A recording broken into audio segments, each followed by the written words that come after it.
Hi everybody, welcome back to the channel. I am Brad Dieter and welcome to Eat Perform.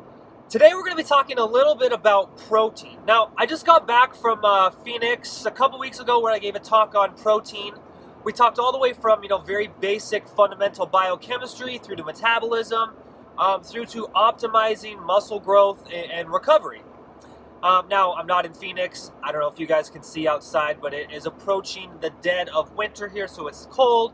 But I was just thinking about my trip and reminiscing on the warmth, and I wanted to talk to you guys a little bit about what we know about dietary protein. Now, I'm going to try to take as much of the scientific literature that there is out there and compress it into a very short, succinct video for all of you guys.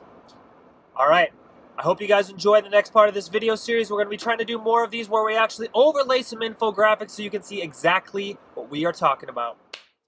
All right, everybody, as promised, we are here talking about protein metabolism. Now, I wanted to walk through a little bit of what protein metabolism is, give you guys a little bit of a crash course, and then we're going to talk a little bit about some of the specifics of what are optimal ranges from what we know. So most people don't really even think about what happens to protein when you consume it, and right now, I'm going to basically try to break down probably what's 4 chapters in an advanced human nutrition course textbook into about 3 slides. So here's exactly what happens when we consume protein. Now, this is from a talk that I gave to the National Academy of Sports Medicine here a few weeks ago, but basically what happens is when you consume protein, you have whole proteins in your mouth, right? Even if you chew a steak or you chew something like that, you're not really doing a whole lot to break apart individual proteins, as you are just kind of separating them from connective tissue and all that stuff. So you're not really changing the chemical bonds between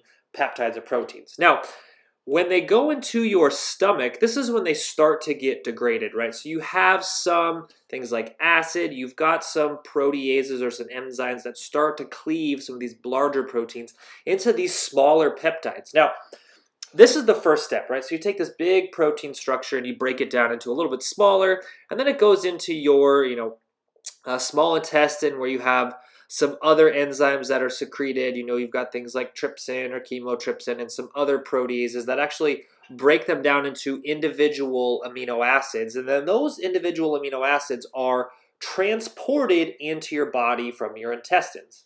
Now, what most people don't realize is these amino acids contribute to what we call the free amino acid pool. Now, on average, there's roughly about 100 grams of amino acids in this free amino acid pool that are being used every day for a lot of different things.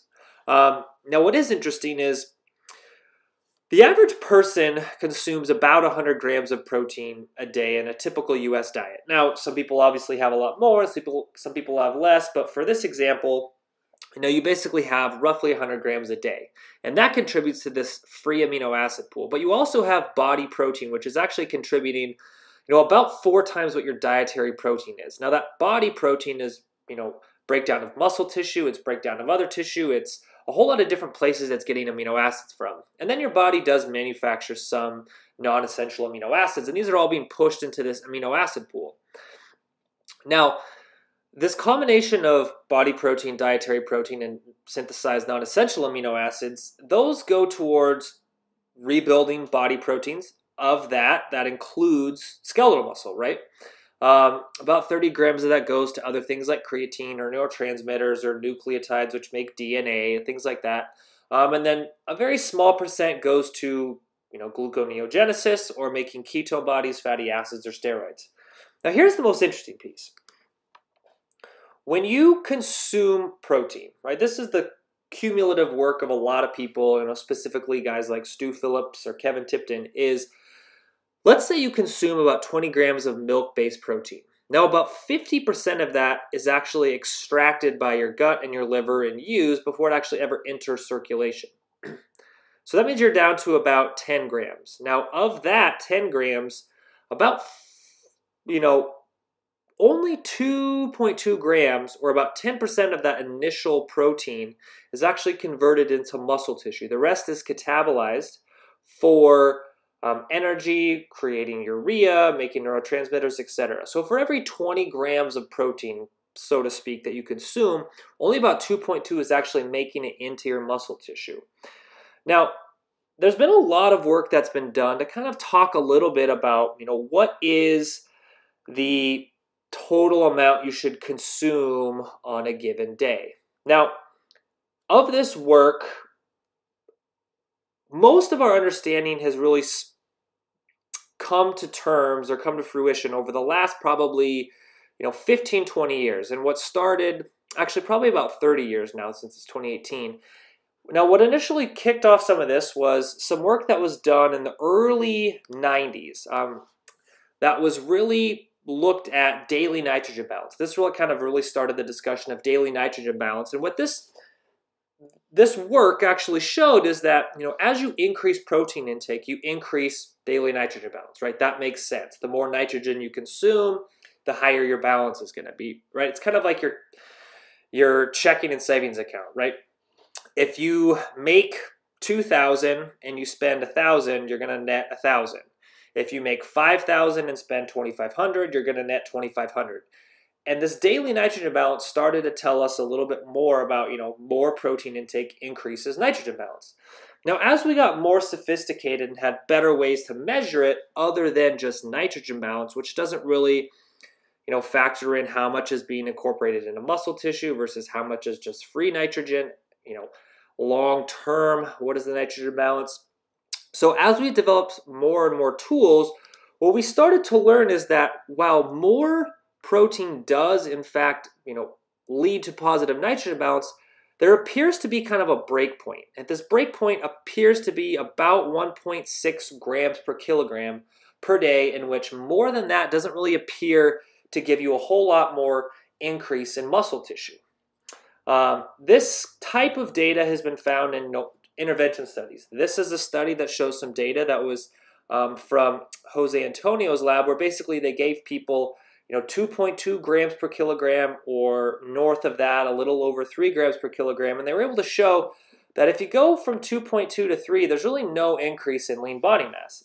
Now that actually falls in line with what we see when we actually look at several studies, that about 1.6 to 2 grams per kilogram, or what equates to about 0.7 grams per pound to about 1 gram per pound, is kind of this optimal window of protein and what you should consume. So if we kind of boil this down and we kind of give ourselves a quick recap, is here's how to summarize what we know about protein and muscle growth. Resistance training and protein are both critical to muscle growth. Consuming about 0.4 grams per kilogram within a few hours post-exercise is a good way to ensure that you're maximizing all of your muscle synthesis capacity. In an ideal world, spacing meals 3 to 5 hours apart appears to be a little more beneficial than if you try to get it all at once. Setting daily protein intakes between 1.6 to 2.2 grams per kilogram, where this equates to roughly 0.7 to 1.0 grams per pound when you're in energy balance. Now, during periods of dieting, dietary protein intake should increase a little bit to help sustain muscle tissue while you're dieting. And there is some very small circumstantial evidence that if you're really trying to maximize muscle tissue, if you have some protein within 1 to 3 hours of bed, you may prevent some of these overnight reductions in muscle protein synthesis. So that's it for the video today. I hope you guys enjoyed this little different style.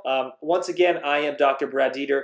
This is the Eat to Perform channel. Make sure you guys go ahead and subscribe and share these educational videos with other people that you feel like really need some evidence-based recommendations for a lot of their dieting and nutrition life.